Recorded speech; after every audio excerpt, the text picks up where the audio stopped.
दोस्तों, आज मैं आपसे एक बहुत ही गंभीर और संवेदनशील विषय पर बात करना चाहता हूं। वो विषय है जातिवाद। अक्सर हम देखते हैं कि समाज के एक वर्ग से ऐसी आवाजें उठती है, ऐसे लोग सामने आते हैं जो कहते हैं कि इस देश के अंदर आखिर जातिवाद हो कहां रहा है। हमें तो कहीं जातिवाद नजर नहीं आ रहा। जातिवाद तो पूरी तरीके से खत्म हो चुका है। दोस्तों, ये एक ऐसा मत है जो शायद सुविधाजनक सच्चाई पर आधारित है। हो सकता है कि उनके आसपास के महानगरीय इलाकों में, उनके कॉरपोरेट कार्यालयों में या उनके सोसाइटी में रहने वाले लोगों के बीच में जाति का नाम न लिया जाता हो सकता है कि उनके बच्चे स्कूल में सबके साथ खेलते हों और उन्हें लगता हो कि वो पुरानी बीमारियां अब ठीक हो चुकी हैं। लेकिन क्या सच में ऐसा है?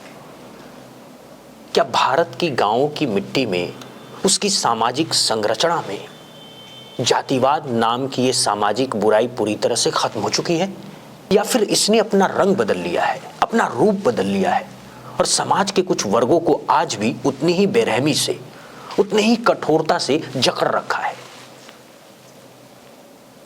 जितना सदियों पहले जकड़ रखा था। जो लोग कहते हैं कि जातिवाद खत्म हो गया है, उनके लिए मेरे पास एक सवाल है। क्या आप जानते हैं कि आज 21वीं सदी के भारत में, जहां हम चांद पर मिशन भेज रहे हैं, जहां डिजिटल इंडिया की बात हो रही है, वहां आज भी एक ऐसा गांव मौजूद है जहां दलितों के एक बाल काटने के लिए एक नाई भी तैयार नहीं है। दोस्तों, ये कोई कहानी नहीं है, ये कोई अतीत की बात नहीं है। ये घटना कर्नाटक के एक गांव की है और ये ताजा ताजा है। जी हां, आपने सही सुना, ये ताजा ताजा घटना है। जातिवाद की उस जहरीली जड़ों के कारण एक पेशेवर नाई, जिसका काम ही है बाल काटना, उसने साफ तरीके से इनकार कर दिया कि उस गांव के अंदर रहने वाले दलित समुदाय के लोगों के बाल नहीं काटेगा। उसने कहा, उनके बाल हमारे हाथों से नहीं कटेगा। सोचिए, ये कितना शर्मनाक बात है। एक इंसान दूसरे इंसान के बाल छूने से इसीलिए इनकार कर दे क्योंकि उसकी जाति अलग है। ये वो शर्मनाक हकीकत है जिसे वो लोग नजरअंदाज कर रहे हैं, जो कहते हैं कि जातिवाद खत्म हो गया है। आइए मैं आपको उस गांव के बारे में विस्तार से बताता हूं। यह मामला सामने आया है कर्नाटक के गडक जिले के सिंधा तलूर गांव में।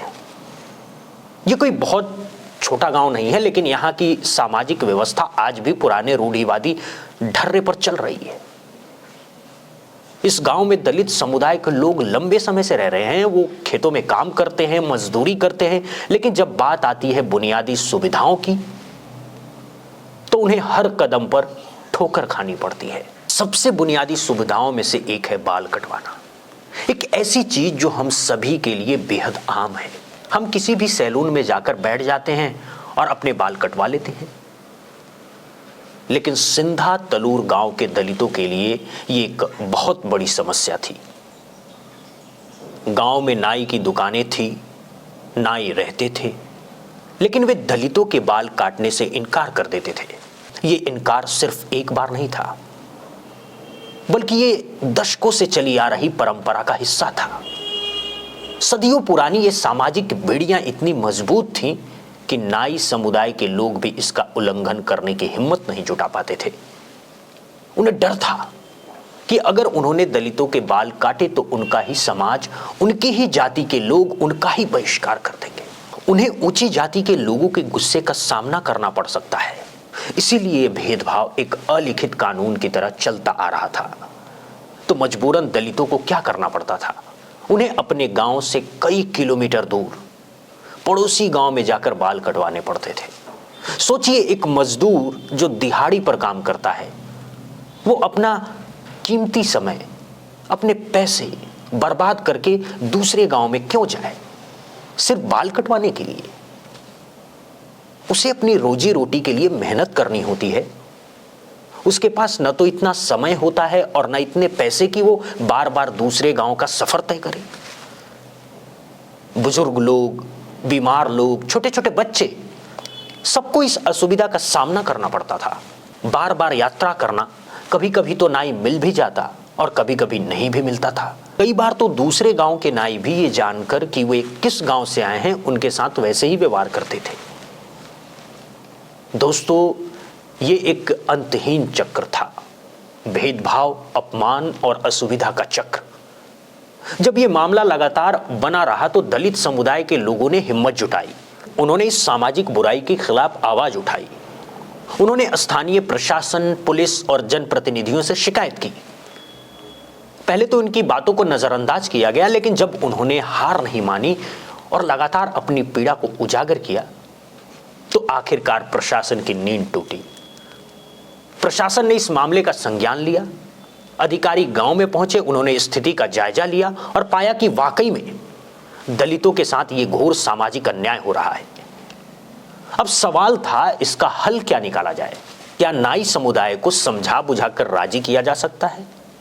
लेकिन जातिवादी की जड़ें इतनी गहरी थी कि वहां के नाई समुदाय के लोग किसी भी तरह से दलितों के बाल काटने को तैयार नहीं हुए। तब प्रशासन ने एक ऐतिहासिक और मजबूरी भरा कदम उठाया। उन्होंने फैसला किया कि अगर समाज नाई नहीं देता तो सरकार खुद एक सुविधा मुहैया कराएगी, और इस तरह कर्नाटक सरकार ने उस गांव में एक आधिकारिक सैलून स्थापित करने का निर्णय लिया। प्रशासन के द्वारा सरकारी खर्चे पर उस गांव के अंदर एक नया सैलून बनवाया गया। यह सैलून विशेष रूप से दलित के बाल काटने के लिए बनवाए गए थे। आपको बताएं, यह कोई साधारण दुकान नहीं है।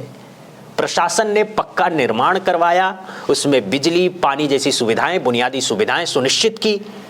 एक नाई को सरकारी तौर पर नियुक्त किया गया, जिसे वेतन भी सरकार ही देती है। यानी दलितों के बाल काटने के लिए, उनकी इस बुनियादी जरूरत को पूरा करने के लिए सरकार को खुद दुकानदार बनना पड़ा। यह घटना हमें क्या बताती है? यह बताती है कि जातिवाद इतना शक्तिशाली और हठीला है कि समाज के भीतर उसे ठीक करना मुश्किल हो गया था। जो काम समाज को अपने आप करना चाहिए था, वो काम राज्य को करना पड़ा। यह सरकार की जीत है कि उसने दलितों के हित में फैसला लिया, लेकिन यह समाज की हार है कि उसे यह कदम उठाने के लिए मजबूर होना पड़ा। अब दोस्तों, मैं आपसे पूछना चाहता हूं कि जो लोग कहते हैं कि जातिवाद खत्म हो गया है, क्या वे इस घटना के बारे में जानते हैं? क्या वे इस बात को स्वीकार करेंगे कि 2025-26 में भी भारत के एक हिस्से में यही स्थिति है? क्योंकि उनका नजरिया बड़े शहरों, ऊंची जातियों और सुविधा संपन्न इलाकों तक सीमित है। वे उस भारत को नहीं देख पाते जो असली भारत है, गांव में बसा भारत है, जहां आज भी जाति की पहचान है। यह घटना सिर्फ बाल काटने तक सीमित नहीं है दोस्तों, ये एक प्रतीक है। ये उस गहरे सामाजिक भेदभाव का प्रतीक है जो आज भी हमारे समाज में व्याप्त है। ये केवल नाई का भेदभाव नहीं है। देश के अलग अलग हिस्सों में दलितों के साथ अलग अलग तरह के भेदभाव होते हैं। कहीं उसे मंदिर में प्रवेश नहीं मिलता, कहीं उसे कुएं से पानी नहीं भरने दिया जाता, कहीं उसे सार्वजनिक समारोह में अलग बैठाया जाता है, कहीं उनके बच्चों को स्कूल में ऊंची जाति के बच्चों के साथ खाना खाने नहीं दिया जाता है। दोस्तों, जातिवादी की ये जड़ें इतनी मजबूत है कि ये सदियों से चली आ रही है। इन जड़ों ने हमारी सामाजिक, आर्थिक और राजनीतिक संरचना को इतनी गहराई तक प्रभावित किया है कि इसे आसानी से खत्म करना संभव नहीं है। संविधान ने इसे खत्म करने के लिए कानून बनाए, आरक्षण जैसी व्यवस्थाएं दी, लेकिन कानून से किसी के मन की सोच को नहीं बदला जा सकता है। जो लोग ये कहते हैं कि जातिवाद खत्म हो गया है, वे या तो इस समस्या की गंभीरता को समझना नहीं चाहते या फिर जानबूझकर इससे आंखें मूंदे हुए हैं। कई बार ऐसा होता भी है कि जो लोग ये नारा लगाते हैं वे खुद अंदर ही अंदर जातिवाद विचारधारा को पाले हुए होते हैं। हो सकता है कि वे अपने घर में, अपने परिवार में, अपने व्यवहारों में, नौकरी में, शादी ब्याह में आज भी जाति का पूरा ध्यान रखते हों। वो चाहते हैं कि बाहरी दुनिया में जातिवाद खत्म हो जाए ताकि उनकी सुविधा बनी रहे और उनके विशेषाधिकारों पर कोई आंच ना आए। तो दोस्तों, कर्नाटक के सिंघातलूर गांव की यह घटना हम सबके लिए एक चेतावनी है।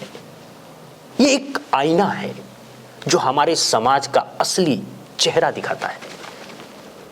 ये बताता है कि हमने सड़कें बना ली, इंटरनेट पहुंचा दिया, मोबाइल दे दिया, लेकिन अब भी हमें इंसानियत की सीख देनी बाकी है।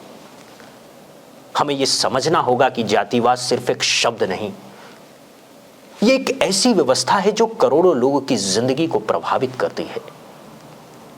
यह उनकी गरिमा, उनके आत्मसम्मान और उनके अधिकारों पर हमला है। जब तक हम इस सच्चाई को स्वीकार नहीं करेंगे, जब तक हम ये नहीं मानेंगे कि समस्या मौजूद है, तब तक हम उसका समाधान भी नहीं ढूंढ सकते। ये केवल सरकार की जिम्मेदारी नहीं है कि वो सैलून खोले, ये हम सब की, समाज के हर नागरिक की जिम्मेदारी है कि हम अपने आसपास झांक कर देखें, कहीं हमारे आसपास भी तो कोई इस तरह के भेदभाव का शिकार तो नहीं हो रहा है। क्या हम खुद किसी के साथ उसकी जाति के कारण अलग व्यवहार तो नहीं करते? क्या हम अपने बच्चों को जातिवाद के खिलाफ सही संस्कार दे रहे हैं? अगर हमें सच में जातिवाद मुक्त भारत बनाना है तो हमें इसकी शुरुआत खुद से करनी होगी, अपने घर से, अपने मोहल्ले से, अपने गांव से। हमें उन पुरानी रूढ़ियों को तोड़ना होगा जो हमें बांटती है। हमें इंसान को इंसान की जाति से नहीं बल्कि उसके कर्मों से परखना सीखना होगा। यह घटना हमें यह भी याद दिलाती है कि आजादी के इतने दशकों बाद भी संविधान निर्माता डॉक्टर भीमराव अंबेडकर का सपना अधूरा है। उन्होंने एक ऐसे समाज का सपना देखा था जहां हर व्यक्ति को समान अधिकार मिले, जहां किसी के साथ जाति के आधार पर भेदभाव न हो। लेकिन आज भी एक नाई का अपने ही गांव के दलित भाई के बाल काटने से इनकार करना बताता है कि हमें एक लंबा सफर तय करना है। तो आइए हम सब संकल्प लें कि हम इस बुराई के खिलाफ लड़ेंगे। हम उन लोगों को जवाब देंगे जो कहते हैं कि जातिवाद खत्म हो गया है, और हम उन्हें ये तस्वीर भी दिखाएंगे कि कैसे सरकार को दलितों के बाल काटने के लिए दुकानें लगानी पड़ रही है। ये शर्म की बात है और इस शर्म को मिटाने की जिम्मेदारी हम सबकी है। दोस्तों, जय हिंद, जय भारत। अगर चैनल को लाइक और सब्सक्राइब नहीं किया है तो चैनल को लाइक और सब्सक्राइब करें। बहुत बहुत शुक्रिया।